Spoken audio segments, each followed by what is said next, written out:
Please take a few minutes. Come on, all of you post. Start with at least posting distance, duration, and the map. Ma Shulini Durga Nithyanandam, Ma Margarita, and Ma Maluhya. I request all of you to post. And I see Ali Nithyanandam. Can I request you also to post? Okay. Piotr Vajraya, come on, post whatever you are seeing. What did Swamiji reveal to you in the third eye? Where are you joining from, Maya? I forgot. Which is the exact place you're joining from? Atma Jyotikaya, what did you see? Please, can you post here in the chat?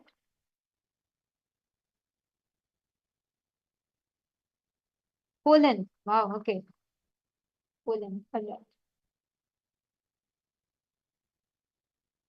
Come on, Piotr, you should post now. What did Swamiji reveal to you in the third eye? The details, whatever you saw through the third eye.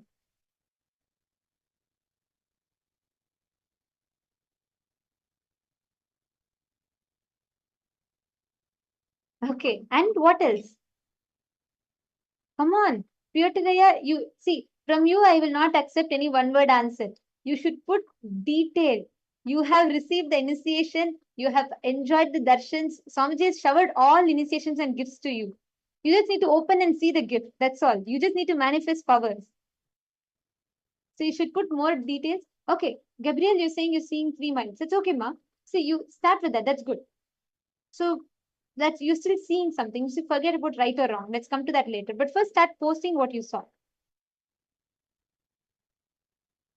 Okay, nice. Thank you, Atma Jyotikaya. That's a detailed answer. Ma, Dr. Prema Kodandaraman. Nithyanandamma, are you also there? You can also post if you're getting a few minutes. I know you have a very busy schedule, but if you're getting a few minutes, try and sit. I see every day you and Ma Bella Patel make an effort to come sit here and attend the sessions. And whenever you get a chance, please post the answers, whatever you are seeing, and try and participate in the sessions. Okay, great. I see so many different answers. Let's verify the answer now. I'm going to show you all the exact answer. Actually, this is the first place that you all saw was the Davos village in Switzerland. And the second place you all saw was Sri Shiva Subramanya temple, which is also in Switzerland, but the village next to Davos, it's the Adliswil in Switzerland. It is 141 kilometer and it's about 1 hour 38 minutes travel. So 141 kilometers and 1 hour 38 minutes of travel.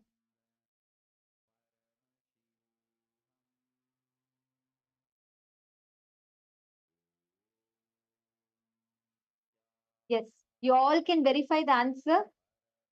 Actually, next time when you all scan also, try and scan even the location, the exact name of the place. Like how a Google map will give, you should be able to give all those details. Right from the location, the distance, duration, everything.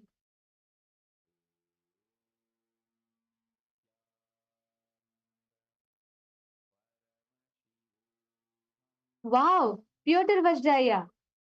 That's beautiful. Actually, Piotr Vajraya, do you see in your answer, you have posted 1041. You said you saw 1041 kilometers.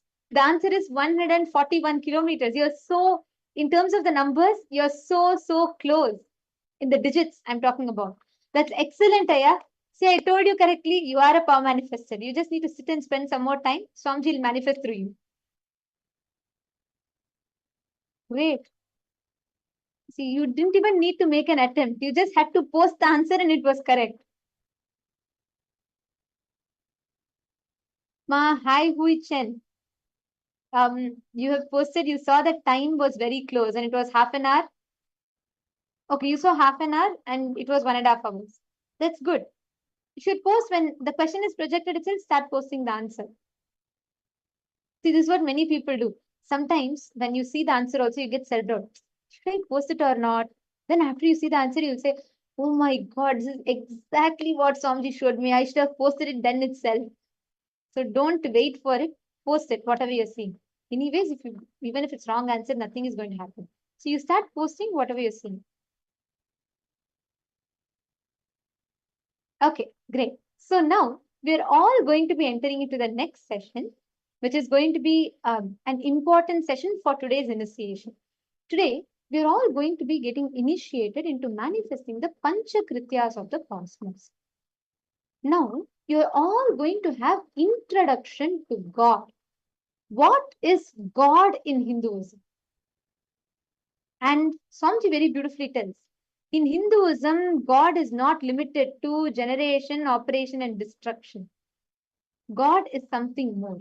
This session will introduce you to the Panchakrityas of Paramashiva, introduce you to who is God. So let us all enter into the session now.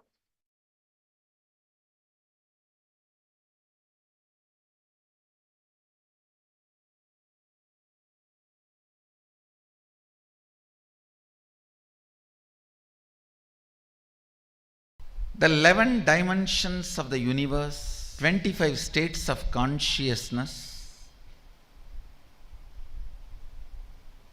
and then 5 aspects of Sadashiva, supreme reality, Ishvara, creation, operation, rejuvenation, delusion, liberation. Please understand, supreme cannot be just God, generator, operator, destroyer. Please understand, the supreme as per Sanatana Hindu Dharma, Bhagavan, Brahman, Sadashiva cannot be translated by the word God. The Western definition of God is generator, operator, destroyer. Only 3 aspects.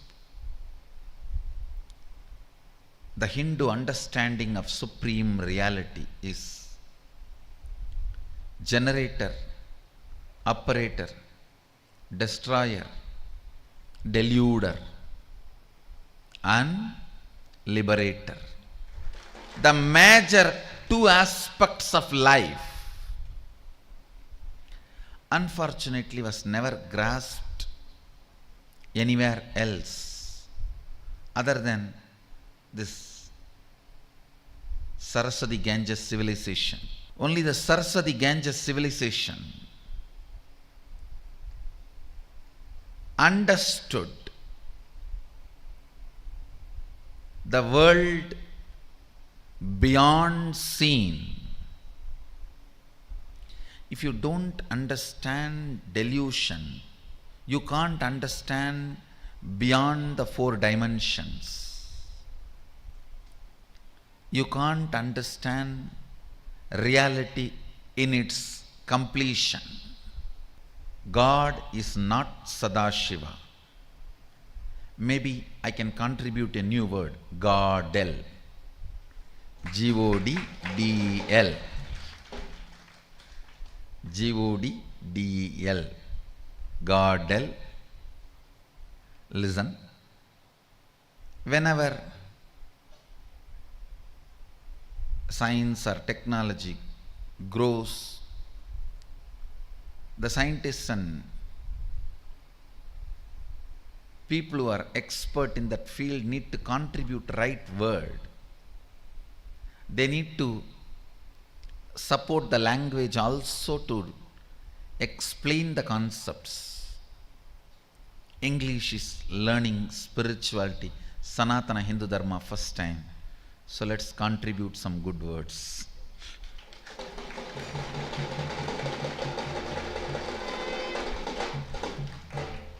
English is learning Sanatana Hindu Dharma from the source, I think first time. So Godel should be the word, not God. God is not Sadashiva. Sadashiva, Brahman, Bhagavan, all these words used in the Brahman used in Upanishad, Bhagavan used in Puranas, Sadashiva used in Agamas cannot be translated as God, God, used in Western theologies. Understand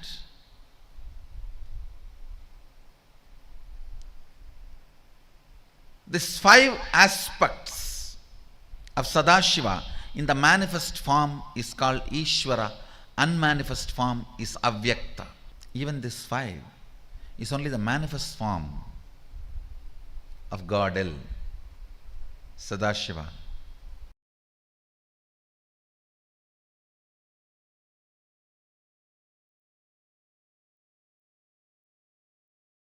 Paramashiva introduces himself how he is manifesting to teach Agama as Sadashiva. As Sadashiva, he manifests with 5 heads, 10 hands, teaches Agama. Through these 5 heads, he does these 5 actions. Manifestation, it's called Srishti, manifestation. Then Sthiti, sustenance. Then Samhara, rejuvenation. Then Prabhava, pulling out of delusion. Then Anugraha, liberation. Listen. Listen carefully. Sthiti. Sthiti means maintenance. The first action is Srishti. Second is Sthiti. Third, Sthiti means maintenance. First, Srishti, manifestation. Sthiti, maintenance or sustenance. Samhara, rejuvenation or dissolving or destruction, whatever word you want to use. Samhara, literally the word Samhara means transformation, rejuvenation. It one becoming another. So listen carefully. Srishti, manifestation.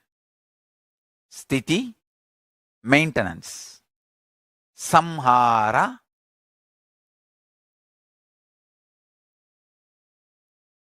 rejuvenation. Prabhava, pulling out of delusion. Anugraha, liberation. Paramashiva does manifestation, maintenance, rejuvenation, pulling out of delusion and liberation. Satyojata, Tatpurusha, Vamadeva, Ahora, Ishana. These are the 5 phases. He resides in his supreme Paramashiva Swarupa as Ajomuha or Adhomuha, unborn, beyond form, formlessness. Is Paramashiva Swarupa. That Paramashiva Swarupa manifests with these 5 phases as Sadashiva, Tatpurusha, Vamadeva, Ahora, Satyojata, Ishana. 5 phases he manifests and does the Panchakritya, Srishti, manifestation, Sthiti, sustenance, Samhara, rejuvenation, Prabhava, pulling out of delusion, anugraha, liberation. Understand? He does all these 5 jobs.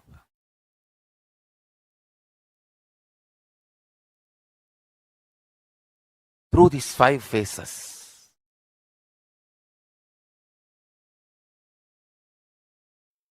I'll tell you. In the cosmic level, Paramashiva has 5 of his dimensions: creation, sustenance, rejuvenation, destruction and rejuvenation, putting in and pulling out of delusion, and liberation. All these 5. In your microcosmic life, in your Pindanda microcosmic level, you play the same game. Every day, the new cells getting created, new organs getting manifested in your body is your creation. All of you need to know. Including your brain, everything gets newly created. New cells are created every minute, every second. This is your creation. In microcosmic level, in macrocosmic level, the planets which manifest planets are getting created. In microcosmic level, the cells are created.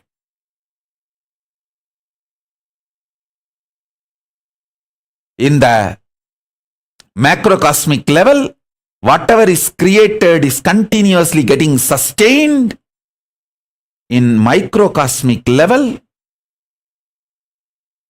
the body you create is getting sustained. The life you manifest is getting sustained by you. You continuously breathing, inhaling and exhaling, keeping you alive is sustenance, maintenance in microcosmic level. In the macrocosmic level, destruction, rejuvenation, samhara is black holes swallowing big bangs. In the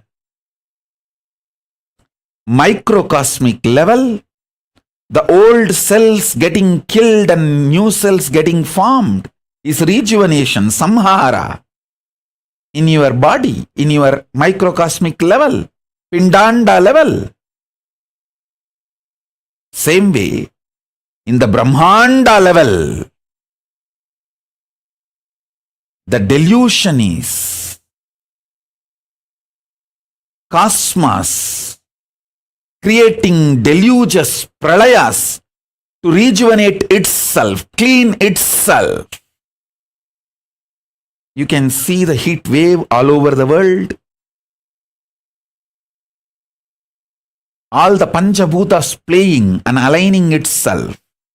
In the cosmic level, this is the delusion, Throbhava going on. In the macrocosm, Pindanda level, you forgetting your existence as Paramashiva, higher reality, falling into the nightmares and going through, is the small scale Throbhava. Delusion in the Pindanda microcosmic level you go through. In the cosmic level, Brahmanda level, liberation, anugraha is Paramashiva himself manifesting as this Nijavadara Nithyananda and making this Kailasa happen.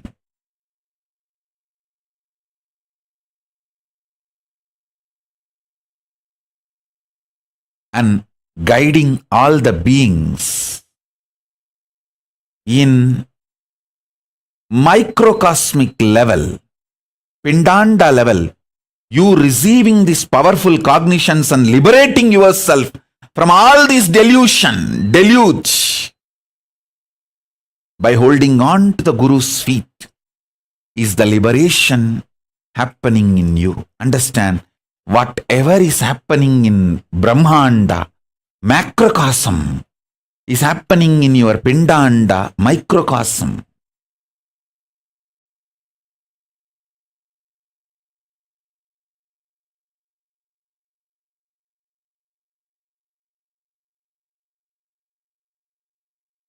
So don't worry about your delusions. Don't be powerless about it. Don't try to work with the facts and figures externally. Don't try to work with the seen. Work on the seer. Paramashiva does 5 action: creation, sustenance, rejuvenation, putting in delusion, and liberation. First 4, creation, he does by sitting in Brahmaloka. As a Brahma, he manifests and creates. Maintenance, he does by lying down in Paramapada as Parandama. Rejuvenation he does as Maharudra in Kailasa, from Kailasa itself. Putting in delusion he does through many of his forms like Bhikshadana. All those forms he took just to put people in delusion. Liberation. For liberation, he always comes down to planet Earth. He has to assume human form. The form he assumes for liberation is Guru. Keeping liberation as a predominant activity, the form he assumes is Guru. Listen. Creation, sustenance, rejuvenation, pulling out of delusion. When you understand the creation, sustenance, rejuvenation does not happen as you understand. Many things what you call as creation actually is rejuvenation. Many things you call as sustenance is actually rejuvenation.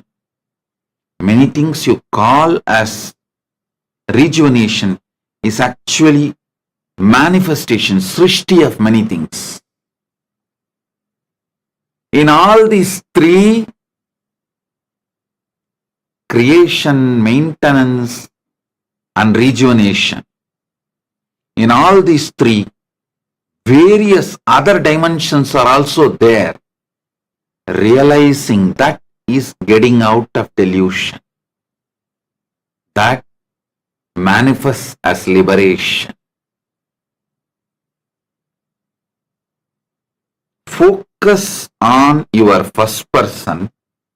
You will see how the creation as a multiple components, sustenance as multiple components, rejuvenation as multiple components, you will realize how you come out of delusion just by understanding it, and you will experience liberation. I am repeating.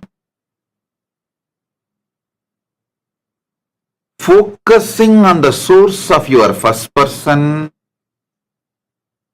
you will realize the way you generate. For generating, how you rejuvenate, how you sustain, how you sustain for sustaining, how you create and how you rejuvenate. How you rejuvenate and for rejuvenation, how you create and how you sustain. When you understand this deeper nuances, you are liberated from all these three. You are pulled out of this delusion. You will realize this creation, sustenance, rejuvenation, this three itself is a delusion. That is what is pulling yourself out of delusion. Then you will experience liberation. Listen, this is the truth, ultimate truth, directly from Paramashiva, from KAILASA. I am revealing this for the first time. So meditate on it. Internalize this. This is Nirvana Diksha.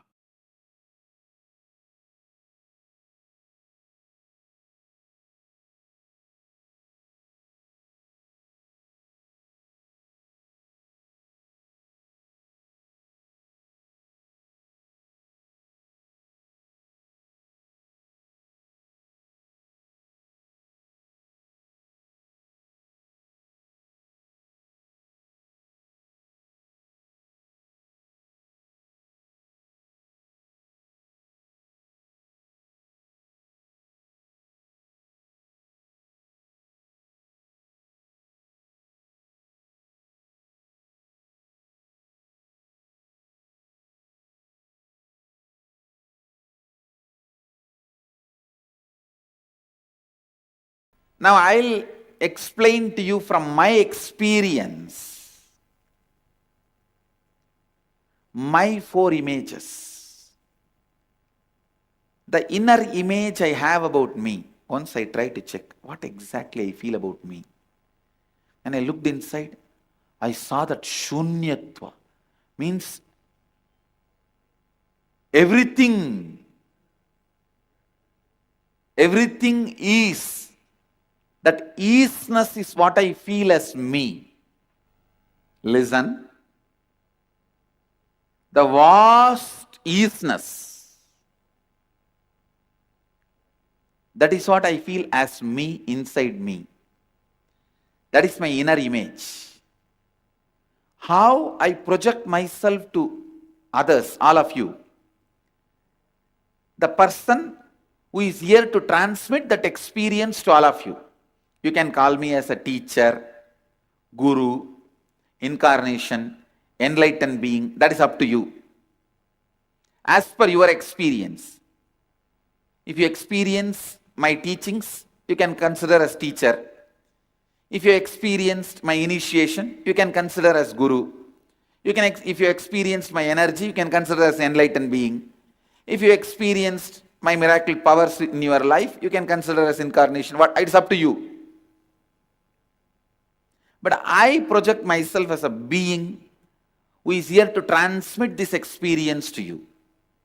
This isness, vastness, we can call as Atma, Paramatma, soul, consciousness, God, whatever word you want to use. This is my outer image. How others perceive me. Some people perceive me as teacher. Some people say, you may want to give enlightenment, but we want only our headache healing. Heal my headache. Solve my problem between me and my spouse. Heal my son. Give me wealth. Understand? Anything you ask within the purview of the energy of enlightenment. Even though I have not told directly that I will give you, see, I declare, I am here to give you that enlightenment, that isness experience. Even though I have not told directly that I will heal your headache, back pain, relationship problems, even though I have not told directly, if you expect I am responsible for it, because if somebody can give enlightenment, surely he can heal your headache.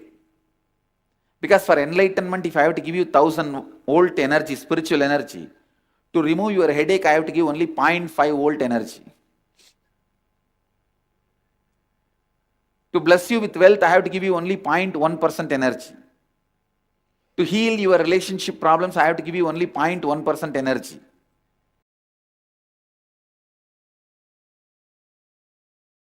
Listen.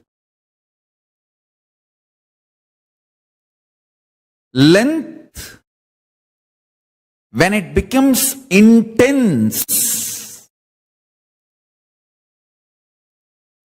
to the level it cannot be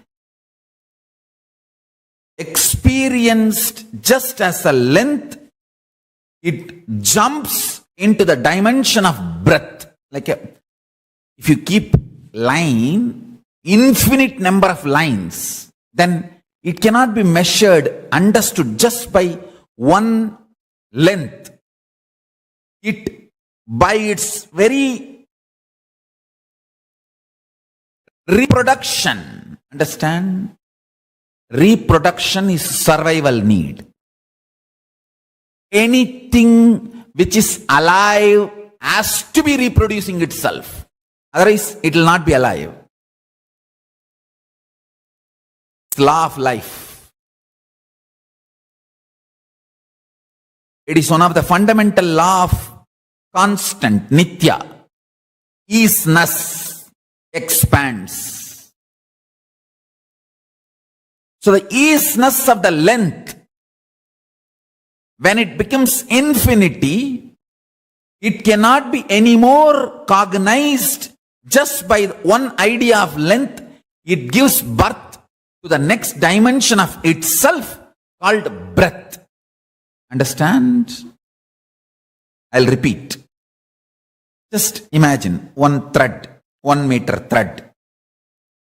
You call that as a length.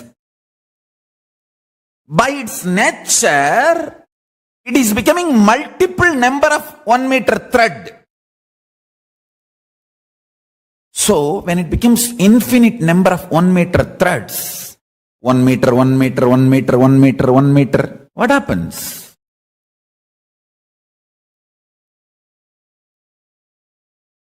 It cannot be measured, cognized, understood anymore by this one dimension called length. So it gives birth to its next dimension, breadth. So all the threads are kept. So now length and breadth is formed. Now, because of its very nature of existence as a survival need, the length and breadth, both of them are continuously giving birth, multiplying. Understand? Even if you are a sannyasi, only when you reproduce more sannyasis, means making more people sannyasis, you are living sannyas life. Otherwise you are not sannyasi. Be very clear. Anything by its survival easiness has to reproduce and expand. If you are a man, you are going to reproduce another human being. If you are sannyasi, naturally you will be producing the consciousness of sannyas in so many people's life, and so many will becoming sannyasi. How many become sannyasis is the proof of your integrity to sannyas. Understand? This is law of life. Success for a normal grihastha is what he achieves. For a sannyasi, success is what he inspires others to achieve. So, only if you are intensely making more people sannyasis, you are really in the easiness of sannyas. Otherwise, maybe you will be sannyas, not is sannyasi. The easiness multiplies by its existence. So the length by its easiness multiplies. When the multiplication breaks a point, it gives birth to the next dimension, length and breadth. Then these two go on multiplying. They give birth to the third dimension, means tons and billions of 1 meter thread kept.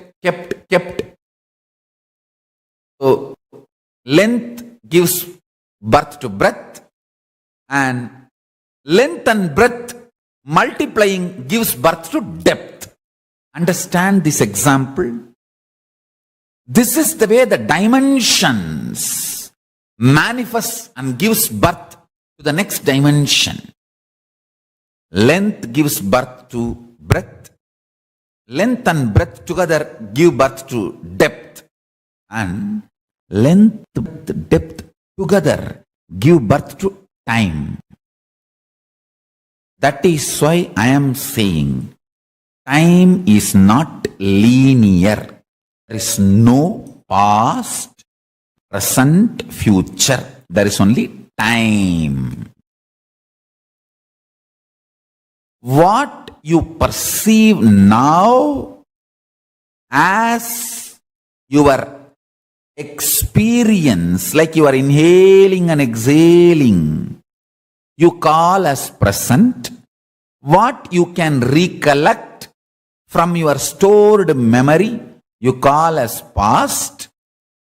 What you expect or hope inside your head, you call as future. Understand?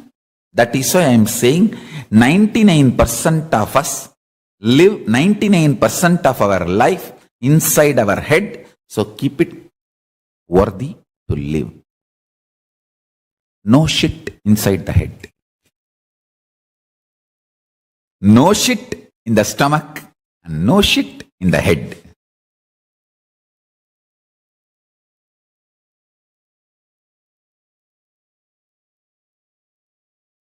Time is not linear. Time is not linear and time does not move. The measuring scales should not be equated to content. Liter is a measuring method. But you cannot say 1 liter milk is 1 liter. No. Milk, the content. Liter is measuring mechanism, methodology. So minute,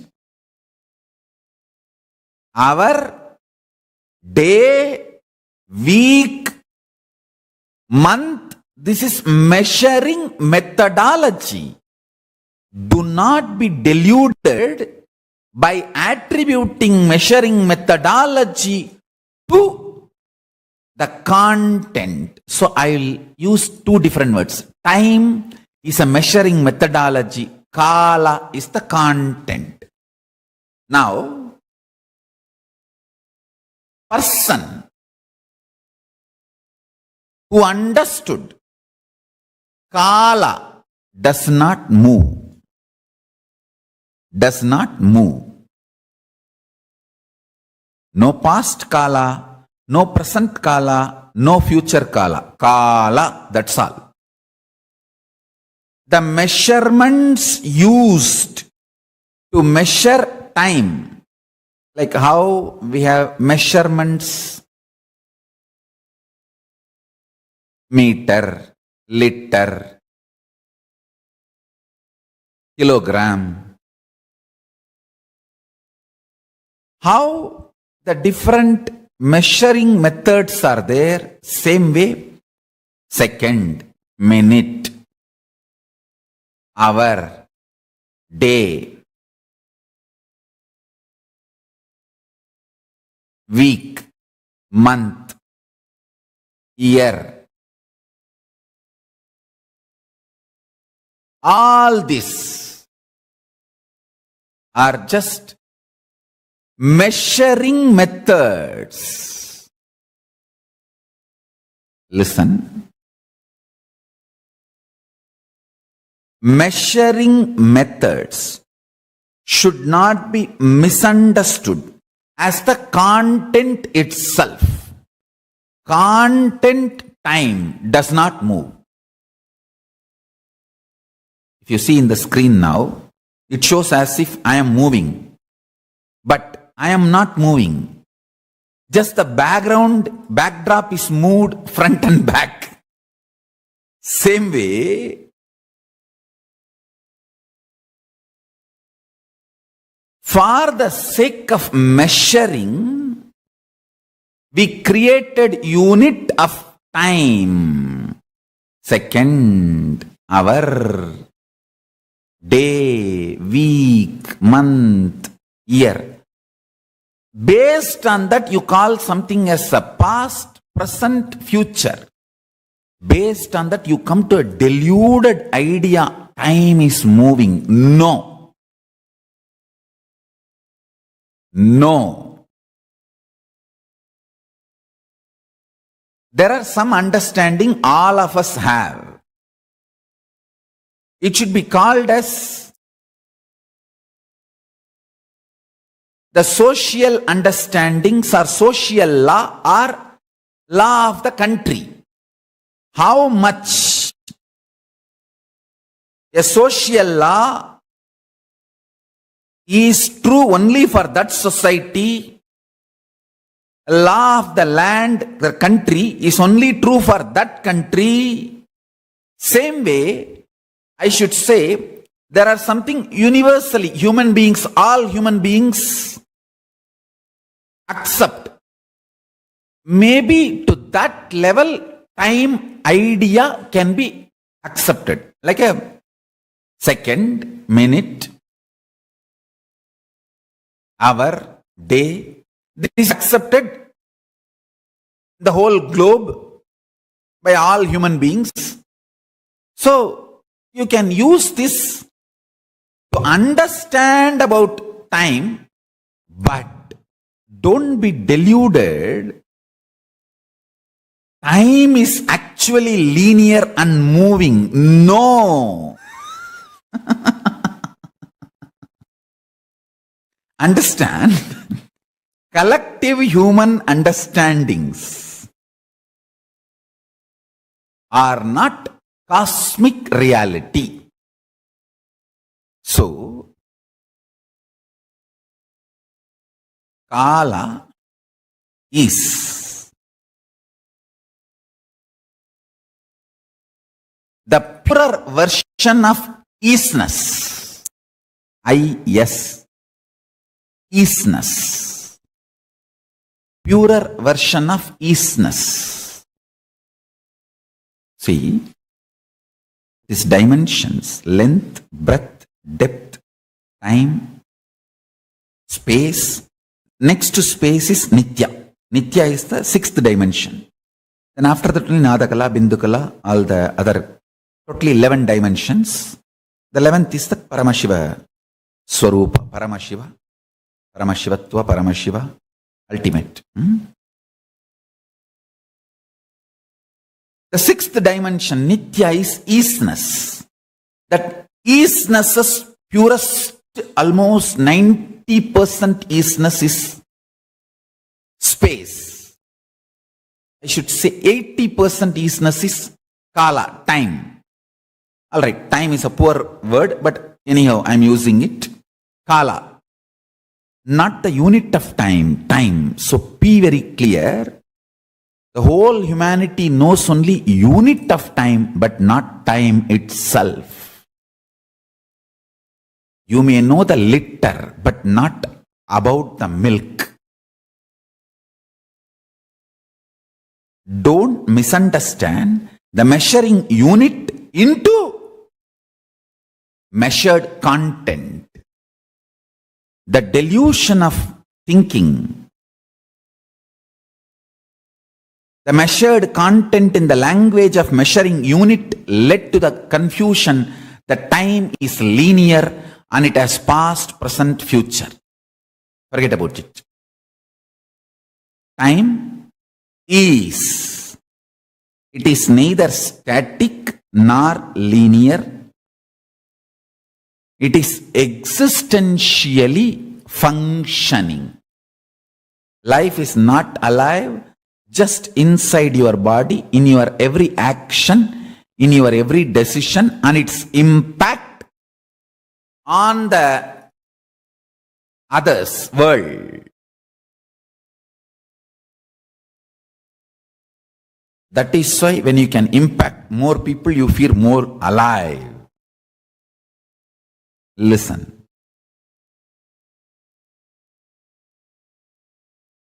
Kala is existentially alive when length grows exponentially, it gives birth to breadth. When breadth grows exponentially, it gives birth to the dimension depth. When breadth, depth grows exponentially, it gives birth to the dimension kala. And when breadth, depth, kala, all of them grow exponentially, they give birth to space, dimension.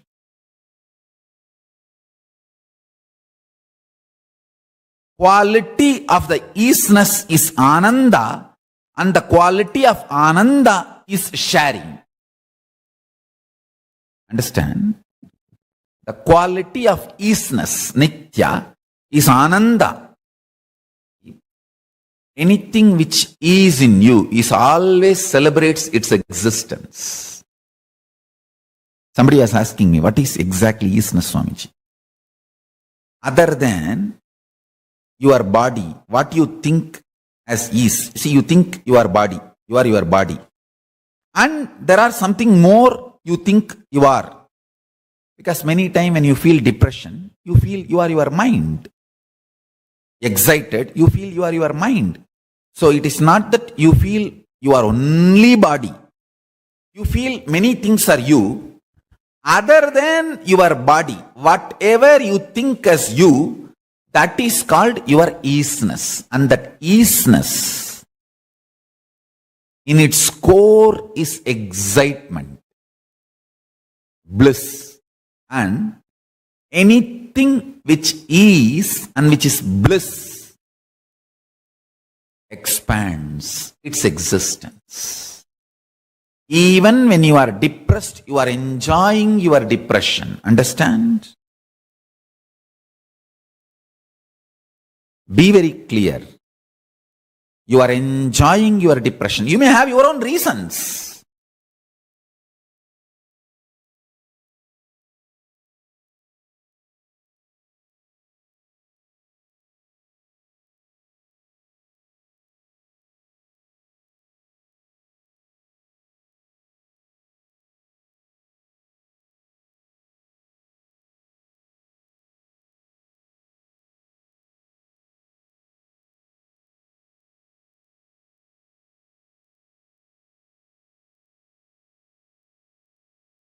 Listen to this one truth. Enjoying your depression, you will reproduce more depressed people. If you are enjoying your easiness, you will reproduce more easiness. If you are enjoying your sannyas, you will reproduce more sannyasis. That's it. Easiness celebrates its existence, and anything which celebrates its existence reproduces by its very nature. Principle of existence of Ishvara is owning up for the creation principle you created. Sustenance principle, you created. Destruction principle, you created. Delusion principle, you created. Liberation principle, you created. Just see your life. I will start teaching you from Pindanda, your life, so you understand this. Owning up is the Adhomukha. Sixth phase means the unmanifest phase of Paramashiva. Understand? First, understand what you created. Please understand, only if you are in a Paramashanta Swarupa, you will own up for what you created. You have created so many wonderful things, understand? The mechanism which converts blood into blood, which is functioning inside your body, you created. Nobody else created, you created. You learnt the science from cosmos and you created. Understand one thing. The greatest creation in the known universe is human body, and you created yours. Anybody who owns up that you created your body will manifest the power of altering it, healing it, updating it, upgrading it. All the powers related to altering, manipulating, upgrading, awakening, healing, powers related to body.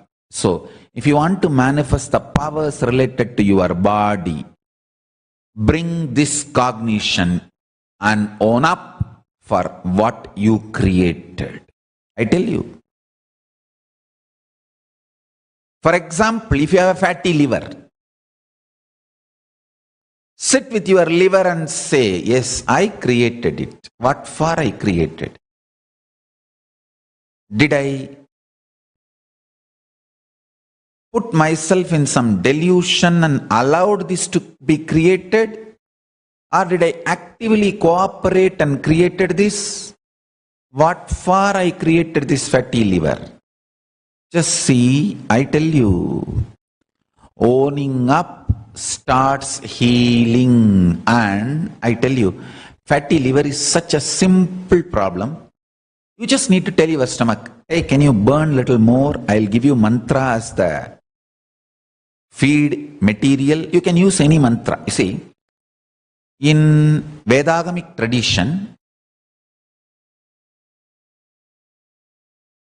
any mantra described in Vedas and Agamas can be used.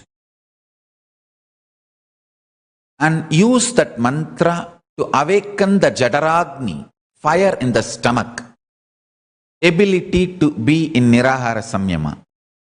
Means when that patterns are demanding food and it is flashing the pizza photograph in front of your eyes, or you are doing Nirahara Samyama, but within 24 hours in the dream you are having a full feast, and then you feel, what is this? What kind of a life? I am not even able to eat. What for I am earning? What for I am alive? What for? This is injustice. Hey, you being brainwashed to eat all the shit and junk and filthy food-like products continuously and fall sick is the real brainwashing happening to you.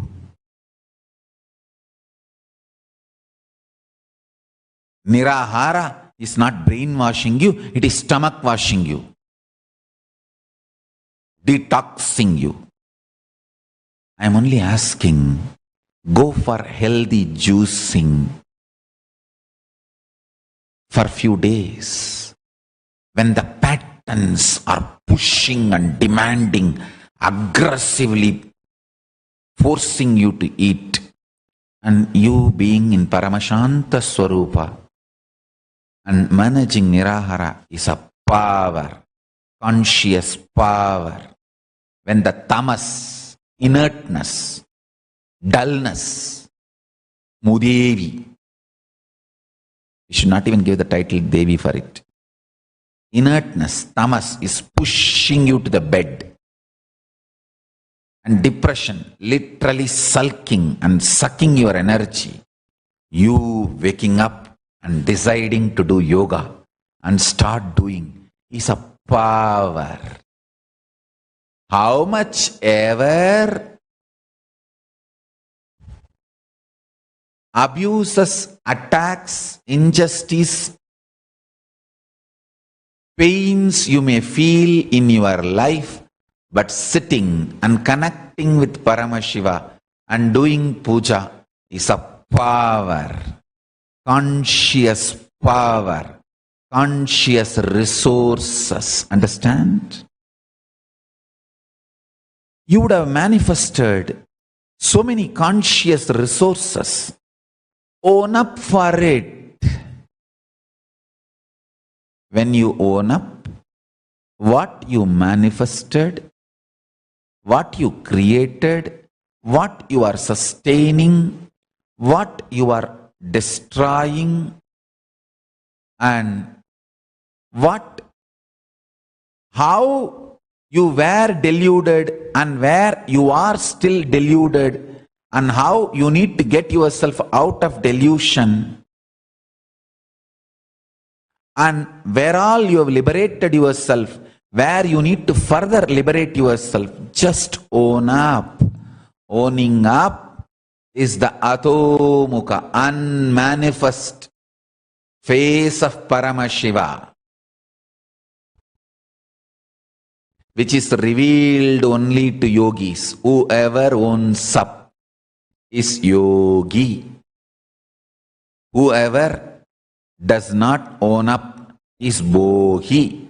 Whoever feels others are responsible, putting the onus on others, is rohi. Who does not even think about this owning up is shogi.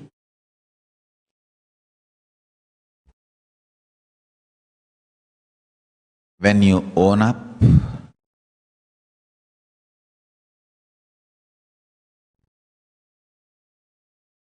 spontaneous, miraculous, immediate transformation starts in your life. Understand?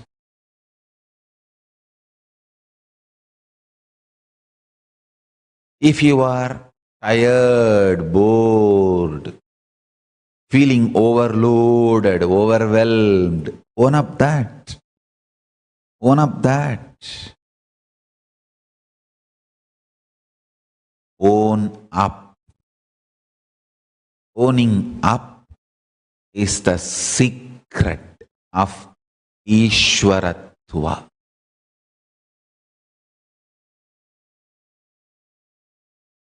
One beautiful thing in your life is, if you own up now, even the past is recreated. Understand? Even the past is recreated, because past is not dead as you think. Past tense is dead, but past is not dead. Future tense is yet to manifest, but future is not yet to be manifested. Future is as much as happened as past. Past is as much as yet to happen as future. Future tense is will be. Past tense was. But past was not was. Past is. Future tense is will be. Future itself is not will be. Future is. Past, present, future is. Past tense was. Future tense will be. But past, present, future is. Tatata. Nityatva. Isness.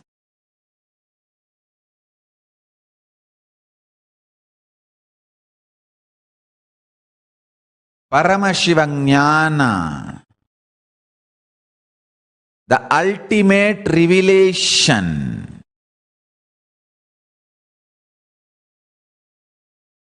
From the space of Paramashiva, just settle down and sit with Paramashanta Swarupa and look around. Don't be afraid. That is the first thing. Understand you have amazing resources. As I said yesterday, death is a conscious resource you have. You need to know, once you have manifested human body, the whole science of manifesting human body is in your biomemory. You already have the technology, methodology of manifesting human body as part of your consciousness. Nobody can take it away. Unless you decide human life is too much of torture, let me not create human body, nobody else can stop you creating human body. That is the beauty of Paramashiva's existence, compassion, grace.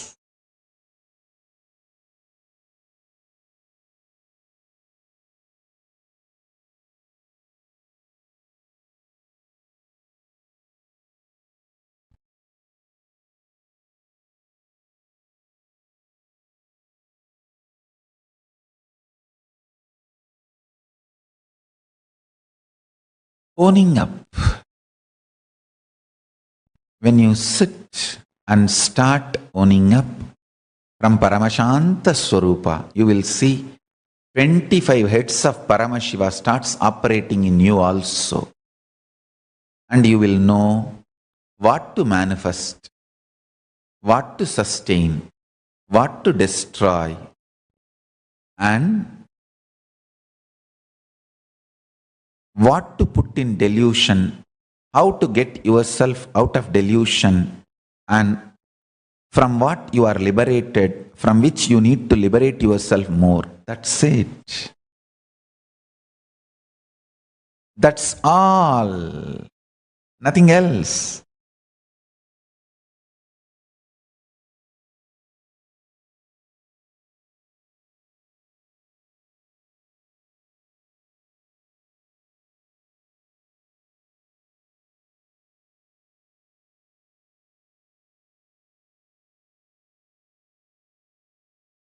This owning up is the sixth phase of Paramashiva. Unmanifest, avyakta, adomukha, ajomukha, antimatter. All those words show the owning up phase of Paramashiva. When you own up, you are Ishvara.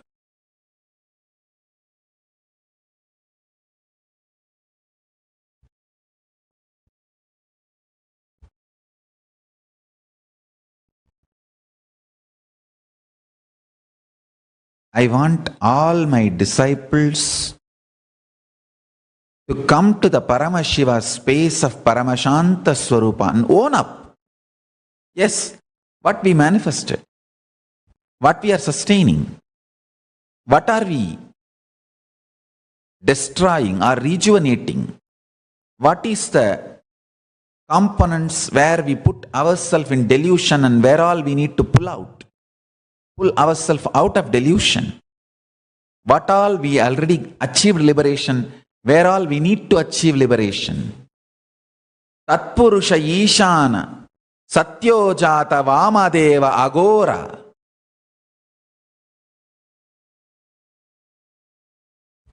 When you own up, you are Paramashiva, you are Ishvara. If you own up your life, you become Ishvara for you, Atmeshvara. If you own up a group of people, their lives, own up for them, you become Kulapati. If you own up for a mandala, zone, for their life, you become Mandaleshwara.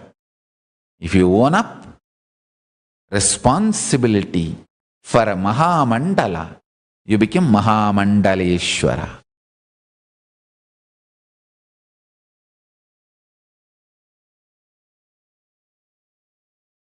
I tell you, I want all my disciples to take it very seriously.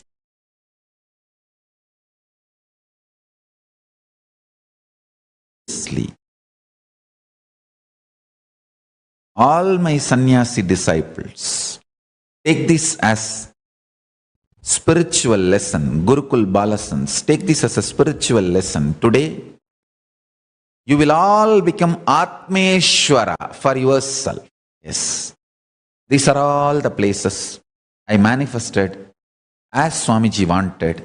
These are all the places I did not manifest as Swamiji wanted. These are all the places I sustained myself as Swamiji wanted. These are all the places I did not sustain myself as Swamiji wanted. These are all the places I rejuvenated myself as Swamiji wanted. These are all the places I did not rejuvenate myself as Swamiji wanted. These are all the places I pulled myself out of delusion as Swamiji wanted. These are all the places I missed and put myself in delusion even though Swamiji warned me. These are all the places I liberated myself as Swamiji taught me.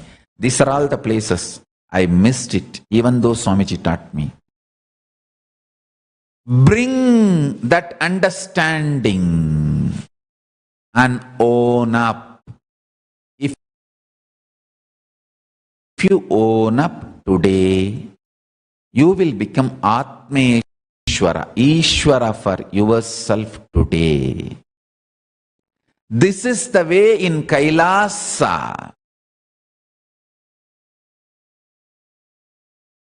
You become Atmeshwara first, Ishwara for yourself.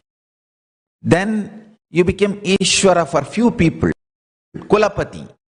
Then you become Ishwara for a zone, Mandaleshwara.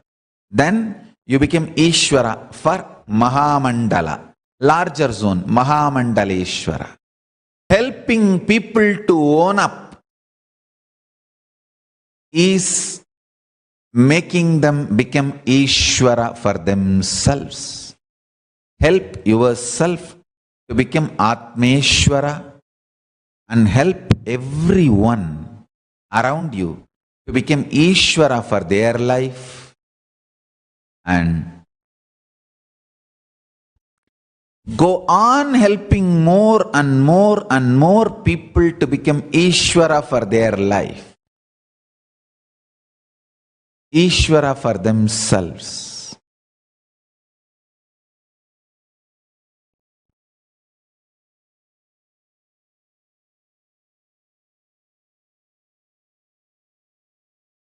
I tell you,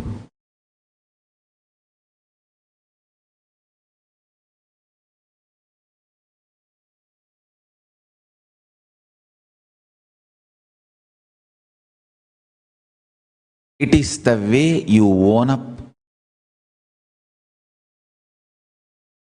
your life is decided.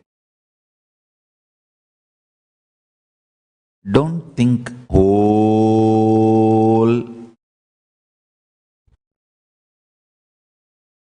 Don't plan to become Ishvara for the whole universe.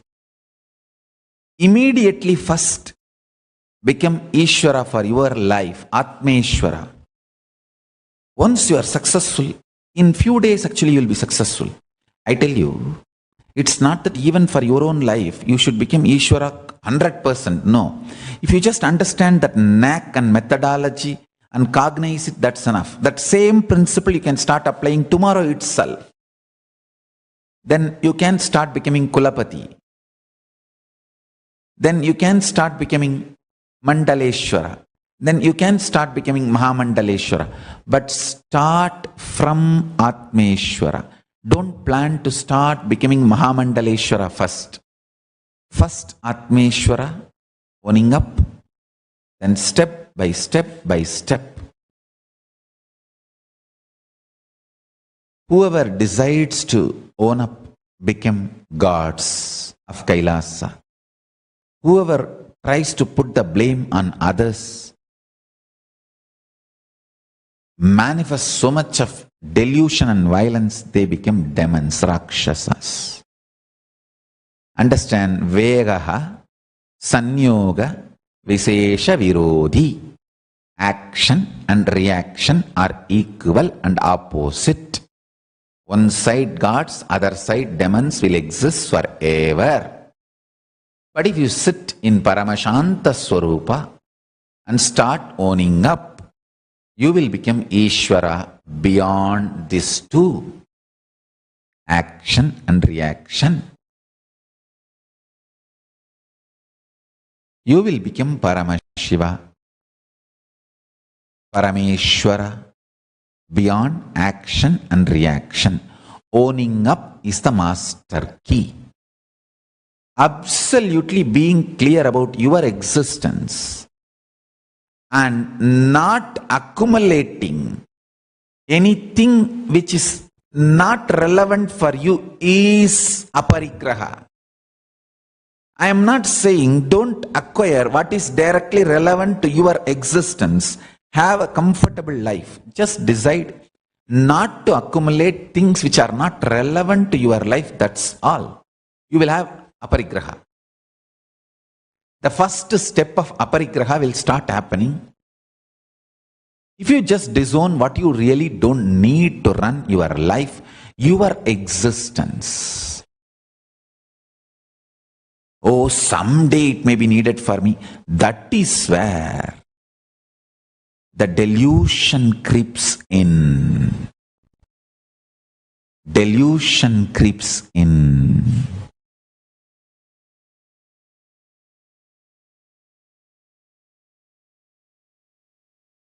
What is not needed for you, decide to disown.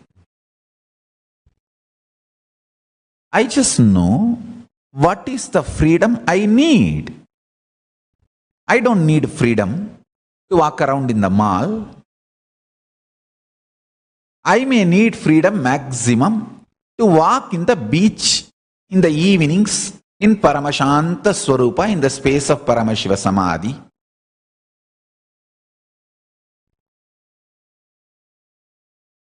Being in the Samadhi, if it is the time when the moon will be bright, like from Dvatasi of Shukla Bhaksha to Panjami of Krishna Bhaksha, I just know what is my freedom, what is the freedom I need. So I choose my life that way and I plan my life that way. So I feel I am absolutely liberated, free. No one can touch my freedom, my liberation. I create the liberation I wanted. I create the life I wanted. I sustain the life I wanted. I destroy the things which I don't want and rejuvenate and manifest as I wanted.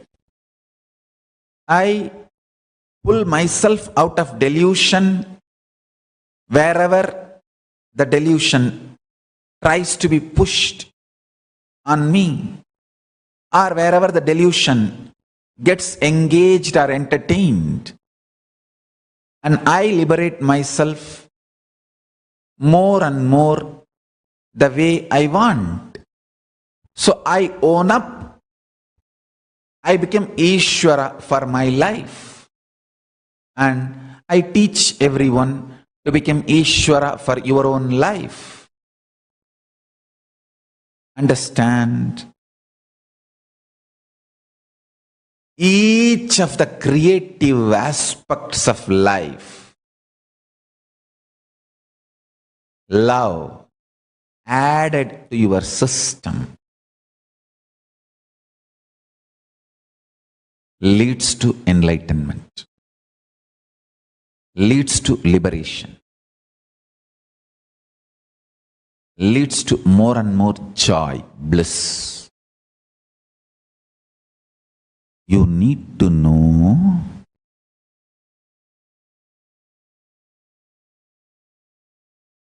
life as such is beautiful, absolute Paramashiva. Understand? Whether the air you are breathing in or the people happening in the life is absolutely beautiful. You just need to know what you need to manifest, what you need to sustain, what you need to rejuvenate, what you need to pull out of delusion, what you need to liberate. That's it. Owning up is key.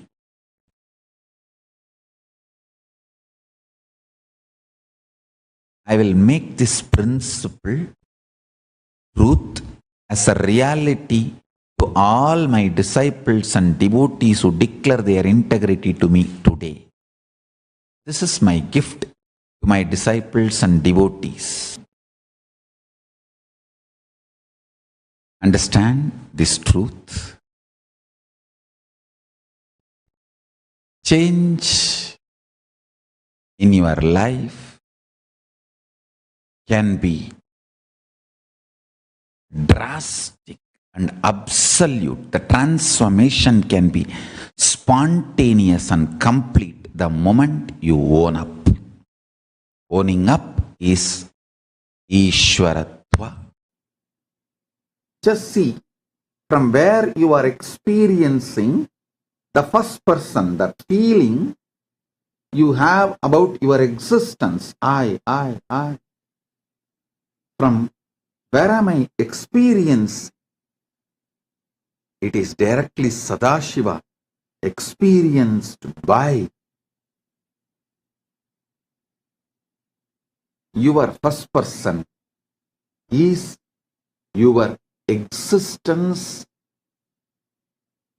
as you. You experiencing Paramashiva's first person in you is your first person. I am using different words and making you understand. When you focus on the source of your first person, you will see it's only Paramashiva's first person exists. Your first person is illusion. It's only Paramashiva's first person exists.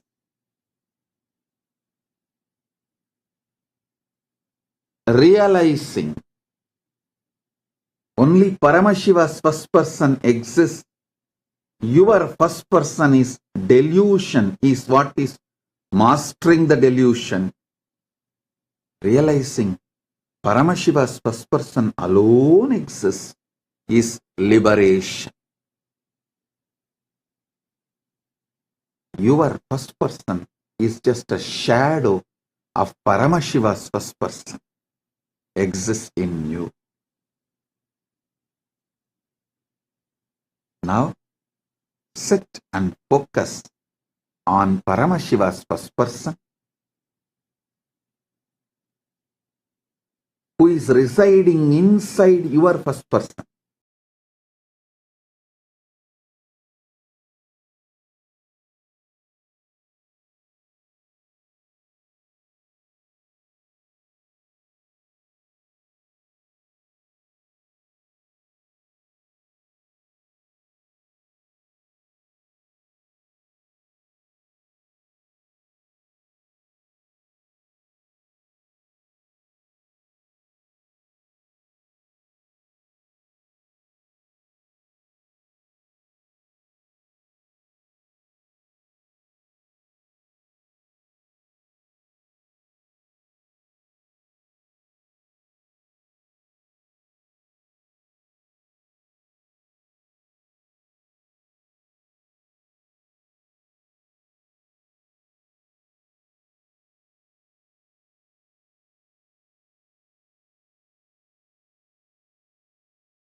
Today, I am giving you the core truths of Sadashiva,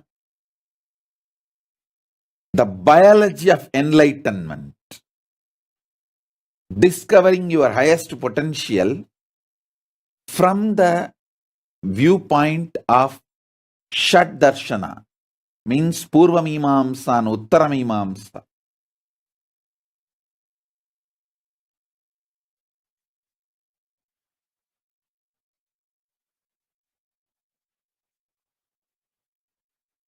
Paramashiva's 5 major aspects: creation, sustenance,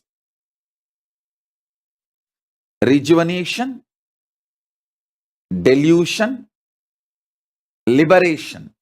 These 5 aspects, you can connect with these 5 aspects from Dvaita, Visishtadvaita and Advaita angles. Understand?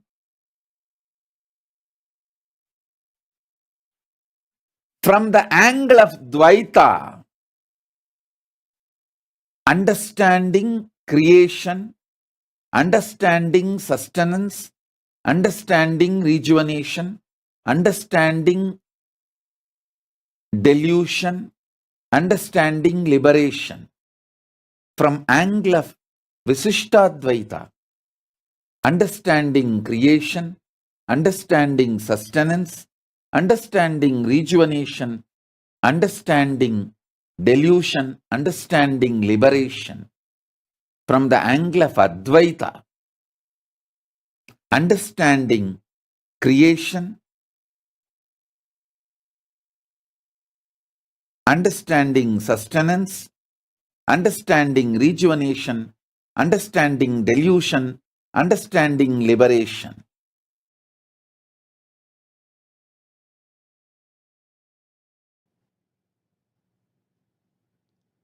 Whenever you say Shivaya Namaha,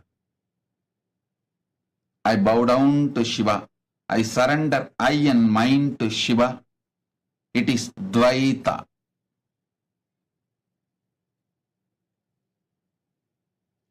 Duality. Shiva is there, you are surrendering to Shiva. Whenever you say Shivoham, I am Shiva, Shiva is me, it is Advaita. Even in that, there is an imaginary gap. Shiva is me. So, Shiva exists, you exist, both of you exist together. But the ultimate truth is only Shiva exists. Whether I should exist in the way of surrendering or I should exist in oneness with him, let him decide. Shiva, Shiva, Shiva. Whether it should be the relationship Shivaya Nama or Shivoham, let him decide. Shiva, Shiva, Shiva. He exists. Shiva exists. How I should exist, how I should relate with him, let him decide. Shiva exists. Shiva exists. Shiva exists. Is Paramadvaita. Shivaya Nama is Dvaita. Shivoham is Advaita in Bhava level, in visualization level. Shiva, Shiva, Shiva. Only he exists. Whether I should exist, whether should I have the relationship Shivaya Nama with him, Or should I have the relationship of Shivoham with him? Let him decide. He exists. Only that is the ultimate truth, confirmed truth.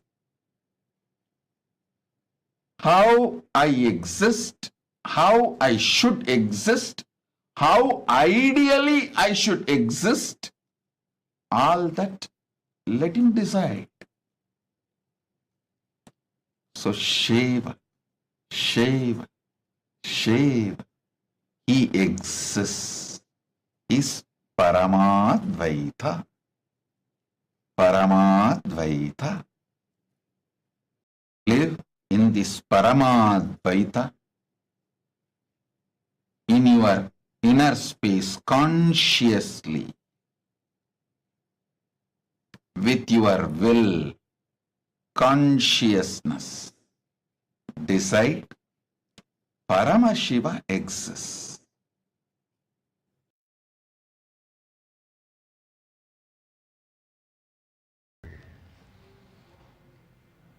I tell you, I really tell you, you will find crores of temples, lakhs of monasteries,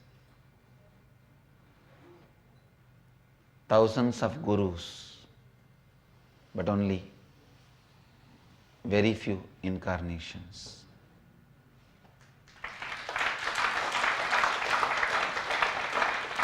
When you find an enlightened being's love, when you are fortunate enough to taste and get to be around the enlightened being, don't miss the amazing possibilities, the amazing space can happen in you, the amazing depth which can happen in you. Please understand. Allow the Master's love to work inside you with joy, with love, with cooperation. Training becomes much easier and simple, straightforward.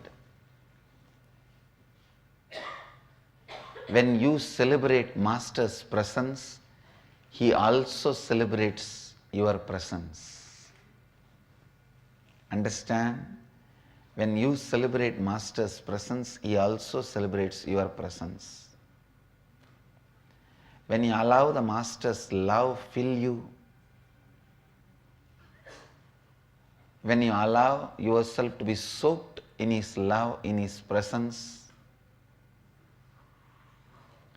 it fills you and overflows through you as a love for the Master. Please understand.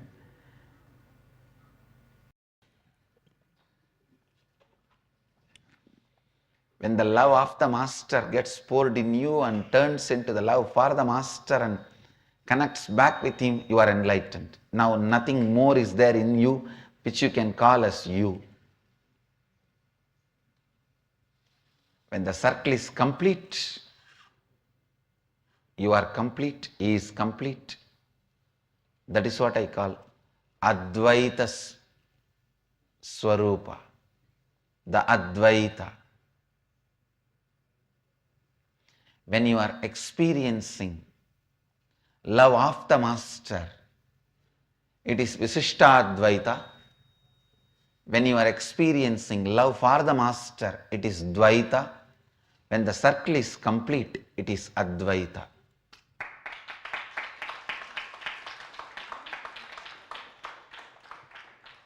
When you are experiencing love of the Master, it is Visishta Advaita, means you are part of the whole. He makes you feel so complete. You feel you are part of the whole. That is exactly the truth of Visishta Advaita. You are part of the whole.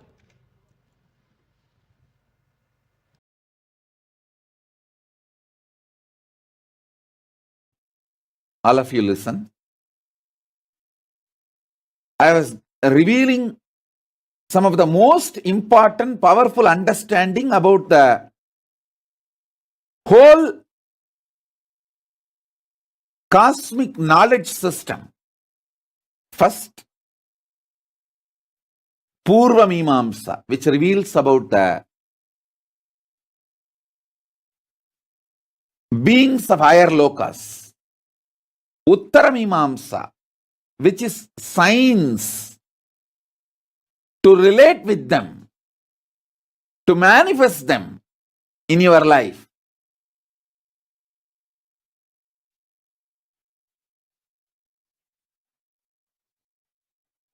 In this higher loka beings, major 6 like Ganapati, Subramanya, Paramashiva Shakti, Paramashiva, Parandama, Surya,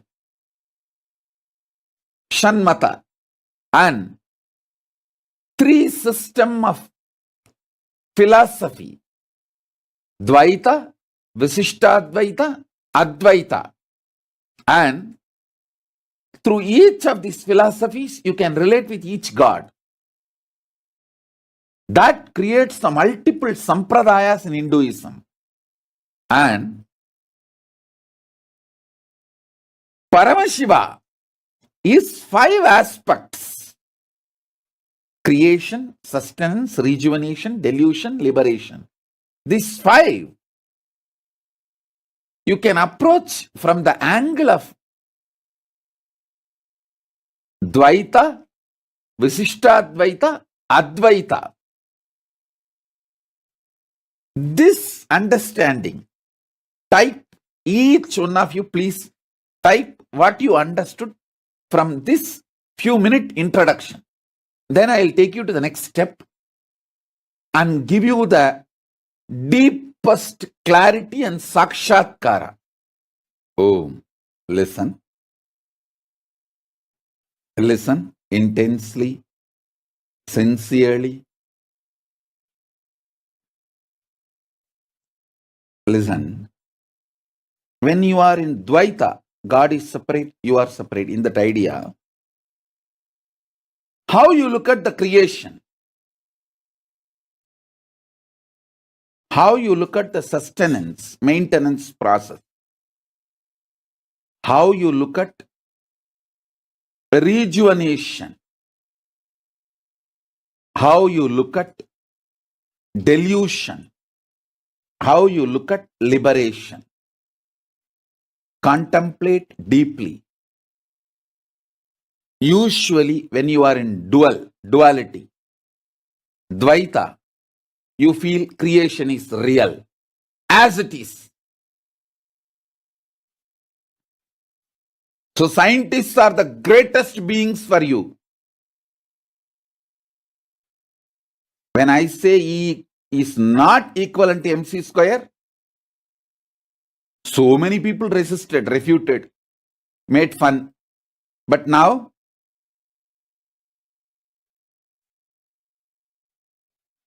from multiple sources, multiple people are establishing E is not equal to MC square. I am the first voice. After me, they all started. Go and see, Google.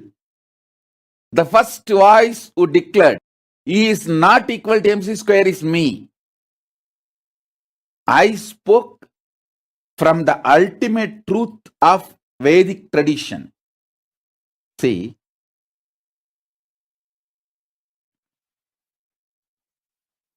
everything that exists, either it is 51% of intensity and 49% of the matter, or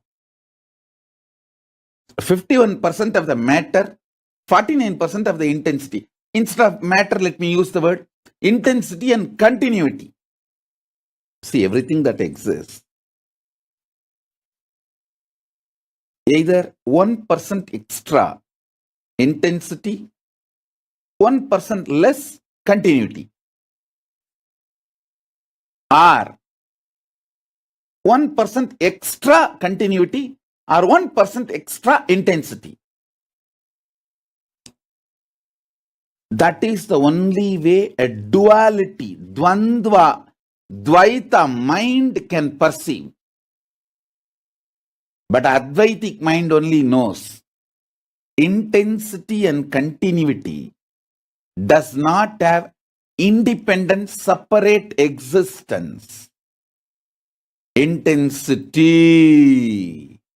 is intensity. Continuity is continuity. It both are qualities of same existence.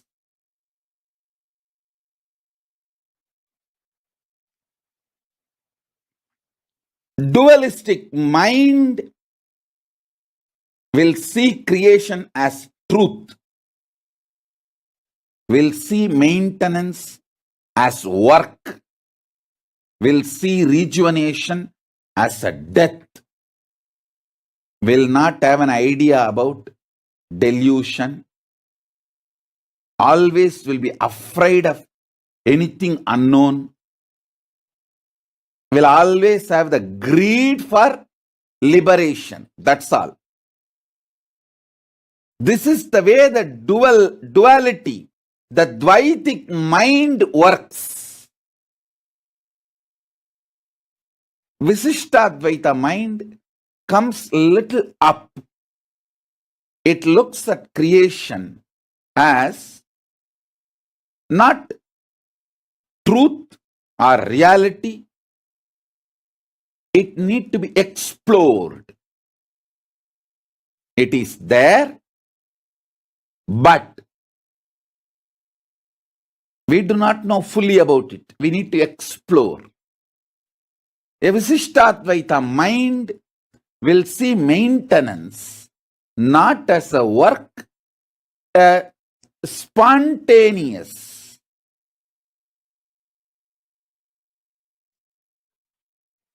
Happening, but not simultaneous. Listen. Spontaneous, but not simultaneous. Spontaneous, but one after another. That's the way Visishtadvaita mind sees it.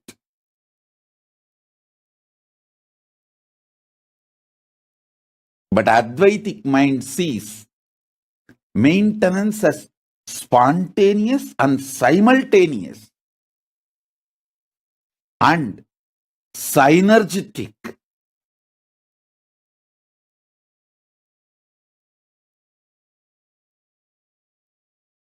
A Visishtadvaita mind sees rejuvenation as a crossroad.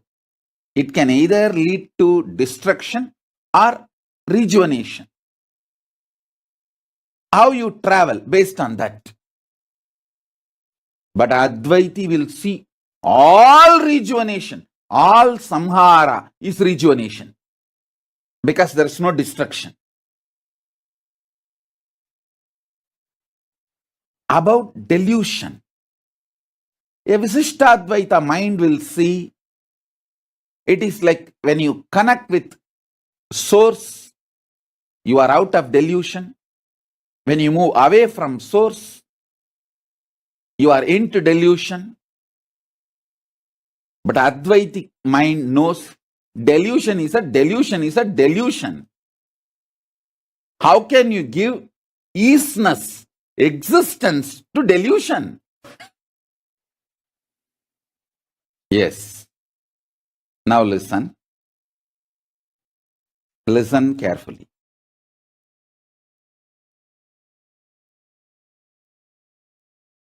See, creation. A dual Dvaiti mind will see creation as reality, truth. A Visishtadvaiti mind will see not completely true, not completely false, need to explore. An Advaiti's mind will see this creation is experienced in my inner space. As it is seen externally, it does not have existence. Sustenance, about sthiti, maintenance. A Dvaiti will see it's a hard work, lot of work. Visishtadvaiti will see it's a spontaneous process, but not simultaneous. It's a spontaneous process, but happens one by one. Spontaneous, but not simultaneous. Advaiti will see maintenance, sthiti, as spontaneous and simultaneous. Same way, rejuvenation, samhara. Dvaiti will see samhara as death, end. And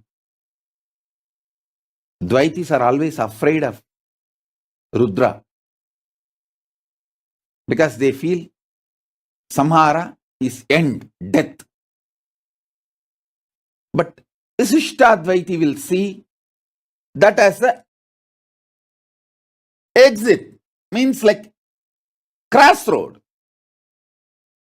You can either make it as rejuvenation or get destroyed, make it as destruction. But Advaiti will see all samhara only as rejuvenation because he knows there is no destruction possible in the existence. Next, delusion. A Dvaiti will see delusion as complete kind of a demon, devil, do not know what is happening. Oh, it is a hell, patala, all that, naraka, hell, all that kind of an idea. The Visishtadvaiti will see if you move away from source, you will fall into delusion. If you move near to the source, you will be liberated from delusion. And Advaiti will see delusion is delusion. How can you give easiness for delusion? How can you give existence for delusion? Liberation. Advaiti will see liberation as free from all these other creation, maintenance, rejuvenation, samhara, and delusion, free from all this load. It is just like a vacation, free from all stress. A Visishtadvaiti will see liberation as becoming one with his source, Paramatma. Dvaiti will see liberation as the outcome of knowledge. Liberation is not something to be achieved, it is the manifestation of knowledge.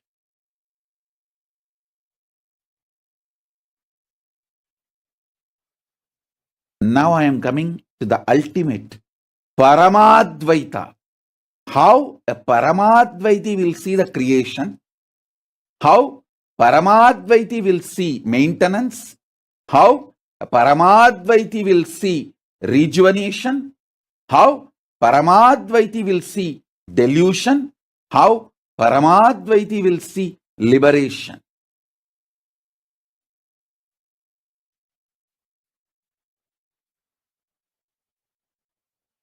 Listen. Paramadvaiti sees the ultimate truth. Creation, sustenance, rejuvenation, delusion, liberation, everything is a spontaneous, simultaneous, synergetic existence the way Paramashiva exists and more. And Paramadvaiti knows Dvaita is also Satya, Visishtadvaita is also Satya, the Advaita is also Satya. At various frequencies, all these three are Satyas. By raising the frequency of the being, making them realize the Paramadvaita is the Paramasatya, ultimate Satya. Listen. Maybe what I am revealing now, if you make a table column of 5, means 5 aspects of Sadashiva: creation, sustenance, rejuvenation, delusion, liberation. Satyojata, Vamadeva, Agora, Tatpurusha, Isana. And put the how Dvaiti C, Visishtadvaiti C, Advaiti C, and Paramadvaiti C. If you make the column, you will see clearly most of your problems are internal non-understanding. When these internal non-understandings are cleared,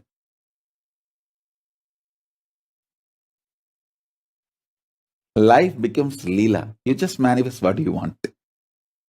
Listen.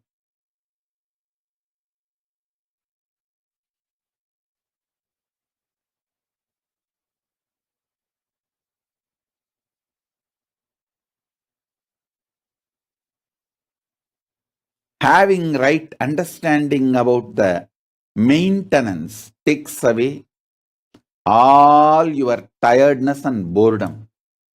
Multiple silly problems disappear. Today, what I revealed is practically the whole Hinduism in a nutshell, in one tabular column. I'll make this as a realization in you all now through this initiation and darshan of Sadashiva. I'll make this as a sakshatkara in you all.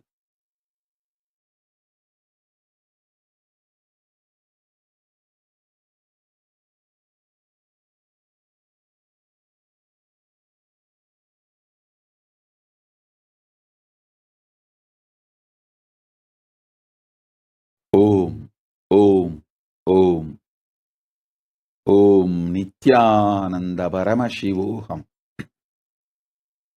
Om Nithyananda Paramashivoham. Om, Om, Om.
listen to. So, in this session, what all of us listen to is the essence of today's initiation. Understanding the secrets of the Panchakrityas of Paramashiva. Today, we've all had introduction to who is God. There are so many different concepts about God. Here, Swamiji changed the very definition of God. Like Swamiji said, it is God-del, not God, God-del. The manifestation of Paramashiva, where you experience the Panchakrityas. Who can post the Panchakrityas of Paramashiva? Can I request all the participants to post? What are the Panchakrityas of Paramashiva? All the participants, please post. Nithyananda Anayas and Matanya Devarne, Nithyanandam. Come on, every one of you, please post. What are the Panchakrityas of Paramashiva?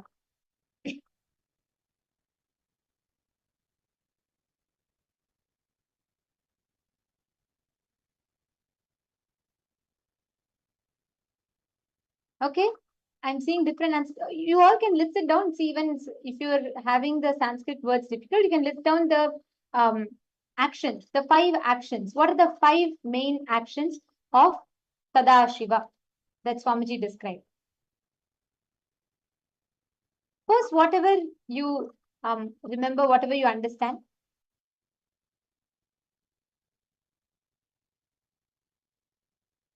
Yes, it is Srishti, creation, Sthiti, maintenance, sustenance, Samhara, rejuvenation, through bhava, putting in and pulling out of delusion, and anugraha, liberation. All these panchakrityas put together forms the entire base of creation. Man has posted yes, Srishti, Sthiti, Samhara, Thrubhava, and Anugraha, right? That's correct. And Ma Hai Vichen, Ma Nitya Shulini Durga, Ma Nitya Dahanananda. I request all of you to come on camera, please.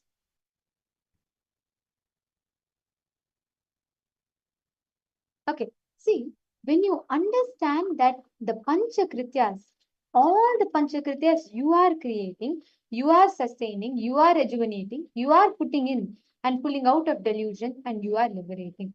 If you understand these Panchakrityas, you start manifesting, you become Ishvara. The good news is, you are responsible for everything in your life that you created. And the best news is, because you are responsible for it, because you created it, you have the power to change it. Understand? Good news is, you have created it. Everything in your life, the good, the bad, the right, the wrong, the best, the worst, everything is your creation, your sustenance, your rejuvenation, you putting yourself in delusion and you pulling yourself out of delusion. But the best news is, because you created, because it is your creation, who has the power to change it? You.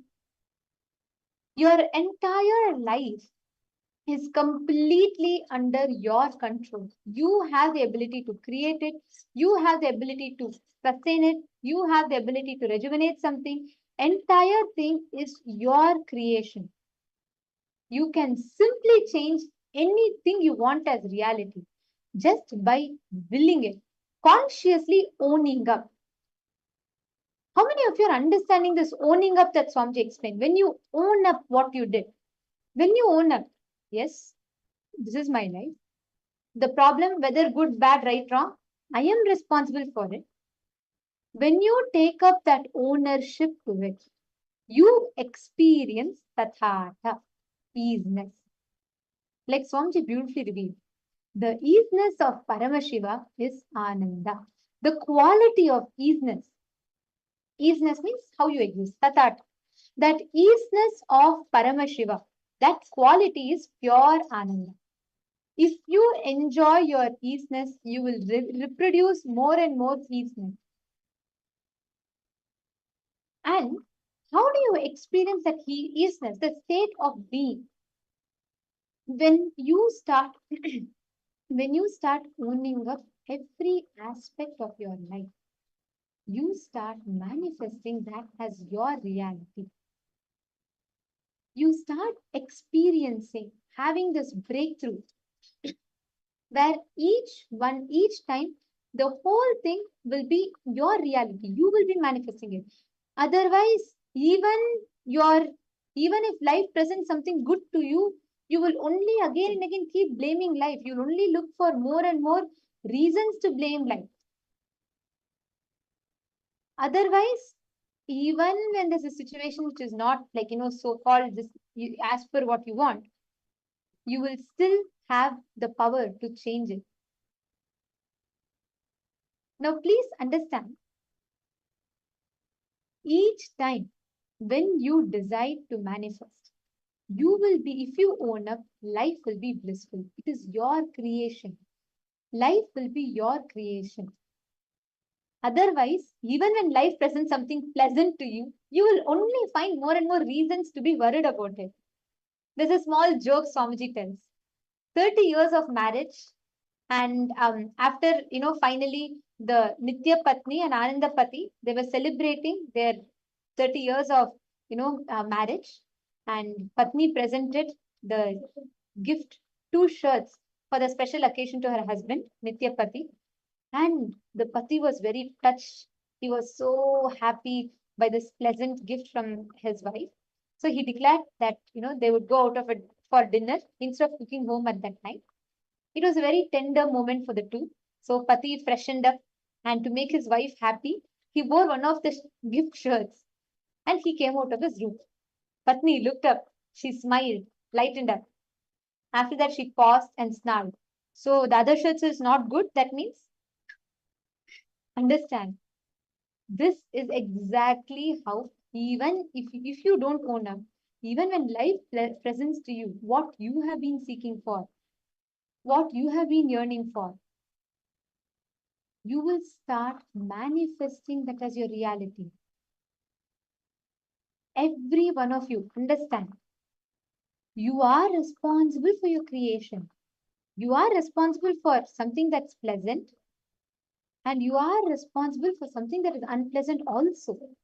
You create, you sustain, you rejuvenate, you put things into delusion, and you have the power to pull things out of delusion.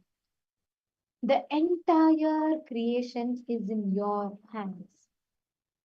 That is why Swamiji makes a very, very important statement. Anything that you are reproducing in your life again and again and again and again, that means you are enjoying it. Understand, if you are constantly reproducing depression in your life, you are enjoying it. If you are constantly reproducing success in your life, if you are constantly reproducing activism in life, you are enjoying it.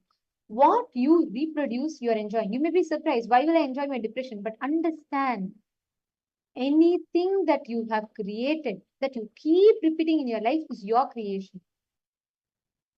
Now, take a few minutes, and I request each of you to revisit back in your life. Identify what all aspects in your life you are reproducing. Reflect on all your current experiences. Look into your health, look into your wealth, look into your relationships. What kind of relationships are you again and again attracting? For example, many times you'll find, no matter how many times you change, how many jobs you change, how many people you change, but again and again, you get people who are all procrastinating, or you get people who are not very committed to you. See, all the situations which you feel you're constantly reproducing in life, take a minute or two and please pen down. Atma Jyotikaya, you win. I request all of you also to please write down Aya. And can I request all the participants to settle down in the camera? Malin eating. Can I request all of you to come on the camera and settle down? Keek Wang Nithyananda Maya. Very soon we're all going to be having the darshan. So I request all of you to please come settle down. This exercise, this process is very important for the preparation.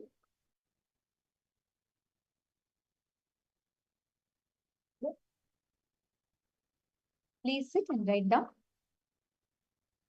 all the things that you feel you constantly reproduce in life.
Now, in whatever each of you have written down, in all the experiences that you reproduce, in all the experiences that you constantly recreate in life, actually identify in each of it, own up, see why you have created what you have created. Churner by Nithyananda, Hamsa, Johnson. Johnson, if you're still watching, Johnson from YouTube, if you're still watching, I recommend that you join Zoom and actually you can do this exercise. It will help you detailedly understand the question that you've posted. See, pain, it's not sharing pain is a concept that only in the society it's spoken about, but it's Swamiji beautifully tells, make the pain and suffering redundant, irrelevant. You don't need to suffer. You do not need to suffer. You just need to experience, awaken yourself to the truth that you are beyond suffering. Suffering and pain cannot touch you. This exercise will make you understand it. My Dennis is saying it's your emotions that you, yes. See, in addition to the emotions, now, it's the space in you that you create everything around you. You create all the moments of success. You are continuously doing the Panchakritya. See, whether you know or not, whether you want or not, believe it or not, you are doing the Panchakrityas continuously. In every aspect, you are doing the Panchakrityas. Are all of you understanding? So you need to own up. See, it's like this. If there is, let's say you're walking in a road, right? And suddenly your thorn is poking your leg. Will you sit and say, oh God, this road is wrong? And normally what we do is, oh God, this road is wrong. There's some fault with this road. Let me go to another road. Then you try walking on another road. Of course, the problem is the thorn in your leg. So any road you take, it will pain. Then you feel all the roads are against you. No roads are working for you. Then instead you start believing, okay, let me change. Then you start blaming life. You start blaming God, that poor God. You start blaming God also. You start saying, oh God, why God is giving this only to me? Look, even my neighbors are enjoying. Only I have this pain. The simple solution is what? Just look down. You will realize the problem is a small thorn. Sometimes you will even go to the extremes of deciding that, okay, let me discard my leg itself. That is a problem. Understand, you only need to look at the blind spot. You need to understand what is exactly the problem. If you understand the blind spot, you will never fall into suffering. When you own up, when you understand and when you own up, you are going to be responsible and you will take ownership for life. Understand, it is not about making the other person right or wrong. It is about you being the right person, you being aligned to yourself. You can blame life, you can blame God, but that is not going to help you. There's another joke that Swamiji tells. After 50 years of marriage, his nagging wife was dying, and Ananda was sitting in the room quietly, surrounded by his relatives. A close uncle caught his hand, consolingly said, do not let yourself suffer. You have tried your best. Ananda quietly replied, saying, I have suffered for 50 years. I can suffer a few more hours. Understand, life is not about making the other the right person. It is about you becoming the right person. If this is understood, there will not be any suffering ever. If you understand this truth, you are responsible for what you have created. Drishti, Sthiti, Samhara, Trobhava, Anugraha, everything you are doing, you are responsible. If you understand this, nothing can cause suffering in you. Nobody else from outside is conspiring you against you. No, you are responsible for it. Ma Shukrendrananda, Nithyananda, Ma Shukrendrananda. Could you give a quick call to all the Chinese participants in the translation room? Can you request all the Chinese participants to come on camera, Ma?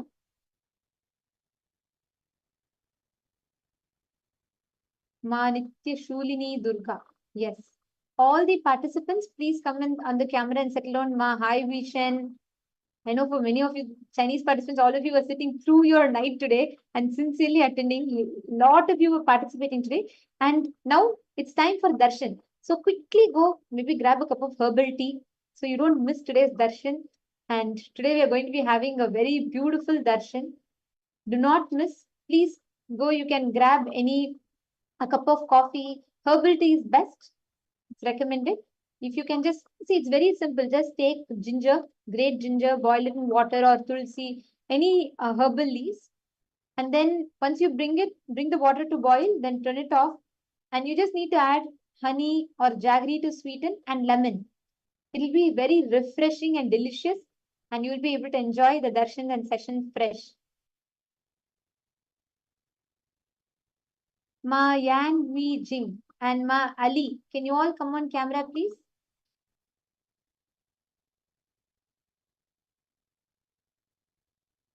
Ma Venkateshananda. Yes. And Ma Orietta.